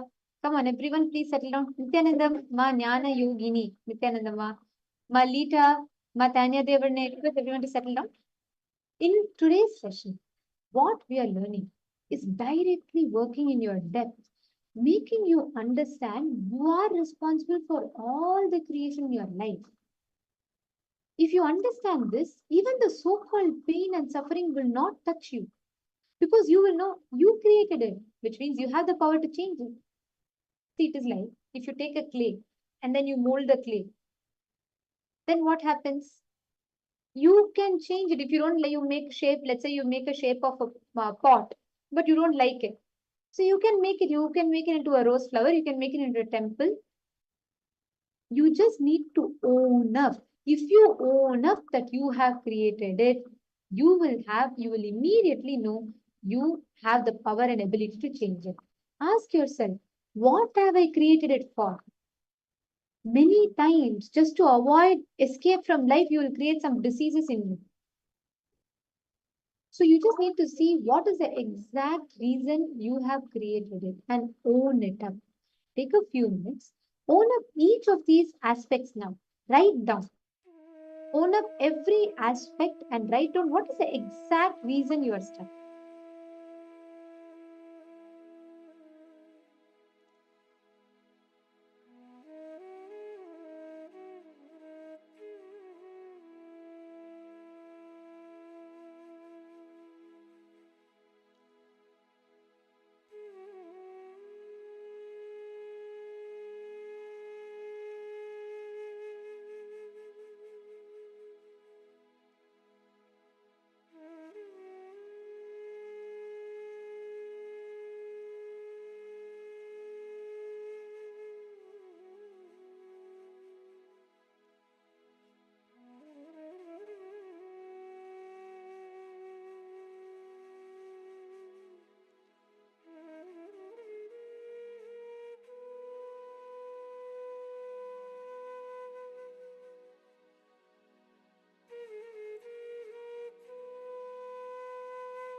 Hope all of you have finished writing.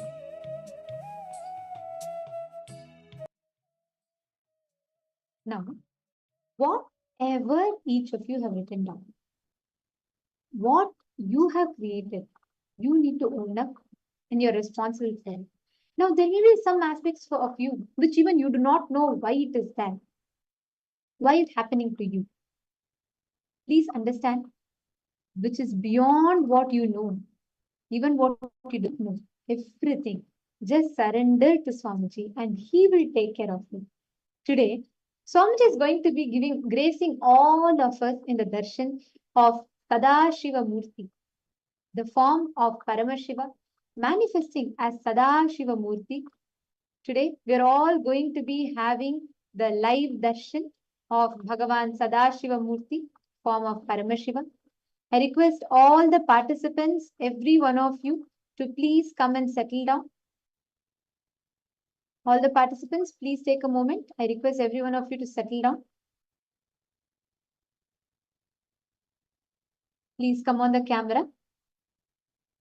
Okay, Gabriel, you're asking, Gabriel, you're asking, okay, you have created, you understand you've created the diabetes, but why? See, that is a question you need to ask yourself. See, like Swamiji beautifully revealed, anything in your life that you reproduce, whether you reproduce failure, whether you reproduce depression, or whether you reproduce constantly certain situations, like for example, if you experience constantly inside you, if you hold the pattern that if you constantly cherish instability inside you, again and again and again in your life, you will only see people who are unstable. See, that's what today morning in the first session, Swamiji very beautifully revealed about Jiva, Jagat and Ishvara. How you cognize yourself, the Jiva, is the exact way you will cognize, reflect, project the Jagat and connect to the Ishvara also in the same way. For example, inside you, you're confused about yourself. You're not clear. You never make a decision. Outside you, you will only reflect people who are also confused, who will never make decisions. But the thing is, we try to correct it outside. But Swamiji very beautifully reveals here, you just need to look in and you need to see why you create that situation. That is what is owning up. Here it is not about addressing right or wrong. It's not about concluding, oh, if I own up, that means the other person is right. It's not about that. Here it is about in your life, as Swamiji revealed, the Panchakrityas you are doing. You are creating the good, bad, right, wrong, best, worst. And you are sustaining, you are rejuvenating, you are putting yourself in delusion, you are pulling yourself out of delusion. So all the five, you are doing it. Remember, just yesterday in the satsang, actually Swamiji was revealing right now, how the macrocosm, the Brahmanda, is reflecting in your microcosm.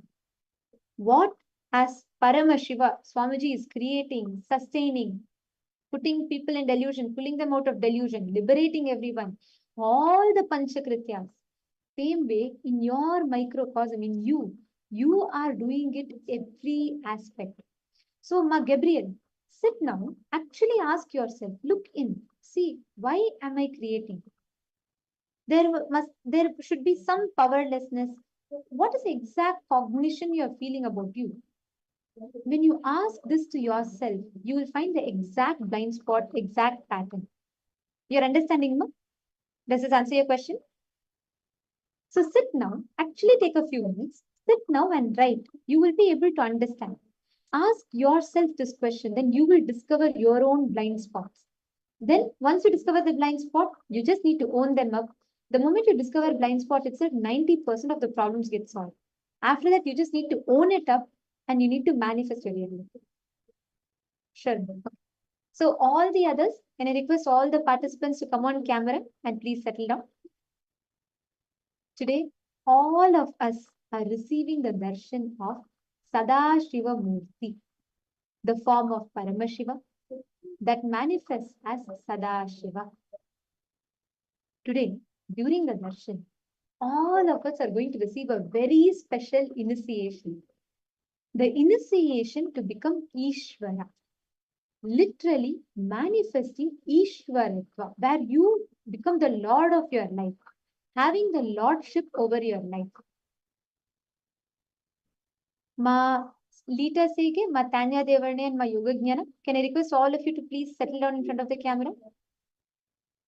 In just a few more minutes, we are all going to be receiving the live darshan of Sadashiva Murti.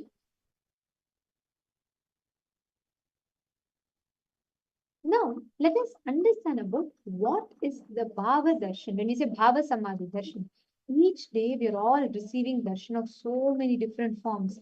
Gajamukha Anugraha Murti, Ardhanarishwara, Kala Bhairava, Sadashiva, Mahasadashiva, each forms. And there's a very beautiful meaning, the very word darshan, experiencing Bhava Samadhi Darshan. An avatar has neither form nor qualities. See, when you connect to an avatar, right? An avatar, the cosmic energy, consciousness, the supreme consciousness, it is beyond any form. Swamiji always beautifully tells that he is not limited to that 6-foot form alone. He is the embodiment of that universal consciousness, that ultimate consciousness. That is why an avatar has neither form nor qualities. He is pure existential energy. He is the formless in form. He is the unmanifest in manifest. He is that ultimate consciousness who is embodied. And overwhelmed by compassion, that formlessness assumes the form to fulfill the longing of each devotee. Every incarnation, just like how the parched earth, right? A parched earth attracts rain. Same way, whenever the collective consciousness of humanity declines, the supreme consciousness is drawn to the planet Earth out of its supreme compassion, and it descends in the human form. It walks amongst the human beings and it restores that superconscious breakthrough to the whole of humanity. Thousands of years ago, like how Sri Ramachandra Prabhu walked the planet Earth, how Bhagavan Krishna walked the planet Earth, same way today, Swamiji has descended out of his compassion to fulfill the longing of all the devotees, all the human beings.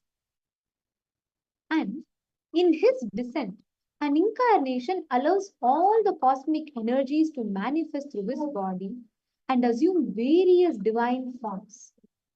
Each form an incarnation assumes to enable all the beings to connect, to enjoy, to receive that cosmic energy. Each form of the avatar that he embodies, he channels the various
We apologize for the technical glitch. Hope all of you are able to see and hear now. Yes. Hello. As if you're all able to see and hear, we request you all to please take a moment and post it in the chat. Yes. See, today all of us are receiving the darshan, the form of Paramashiva, the ultimate manifestation of Paramashiva in his embodied form as the avatar. When an avatar descends, his very purpose, see, each of us human beings, when we all assume the body, we all come down for different purposes based on our previous birth, our karmas, and we want to fulfill some unfulfilled desires, and we come down, we take birth for different reasons. For an avatar, he has no purpose, he has no karmas, he's not bound to take the form. The only reason why an avatar descends is that pure existential energy, the formlessness assumes the form, purely overwhelmed by his deep compassion. The only purpose he assumes the form is to fulfill the longing of all the human beings. Like how every depression always attracts a fulfillment. That's a law. Like, for example, when there's a depression in air, it always attracts the highest energy. Correct? When there's a depression in air, it attracts the highest energy like cyclone, etc. Or when there's a depression in land, it always attracts the higher energy. This is a law anywhere. Same way, Swamiji very beautifully explains. If you all want to know detailed about this, you all can visit Swamiji's Ask the Avatar. Very beautifully, Swamiji explains in that why an incarnation happens.